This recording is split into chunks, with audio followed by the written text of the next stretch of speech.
Қайырлы күн. Бүгін біз сана сөзінің мән мағынасымен танысатын боламыз. Алпамыс жырында маған да әсер қалып тұр, зарланып айтқан санаңыз.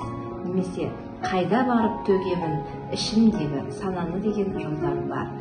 Сана сөзі қатысқан өлең жолдарында, өзге жырларда да жиі кездеседі. Мысалы, Қозы Көрпеш Баян сұлу жырында ол сен бір сана көңіліме салды дейді. Айман Шолпанда Айманның көңілі кең, ақылы дана, ішінде арыстанның болар сана деген жолдар бар. Бұлардағы сана сөзі сана сезім мағынасында, сана сөзінен де, есептеу мағынасындағы сана етістігінен де өзгеше мәнде қолданылған сөз. Келтірілген өлең жолдарындағы сана ой және жай ой емес, толғанатын ой мағынасында берілген. Әсіресе сарғайып санамменен жүзі сары немесе қайда барып төгемін ішімдегі сананы деген жолдарда сана сөзінің қинаған, толғантқан, уайым жегізген, ой деген мағынада берілгендігі айқын көрініп тұр.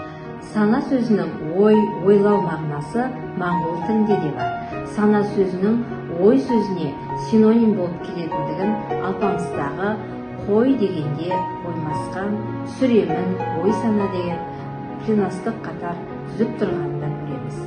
Ойды айтатын, төгетін, салатын сияқты сананы да салады, төгеді, айтады. Әрине, қазақ тілінде бұл кірме сөз емес.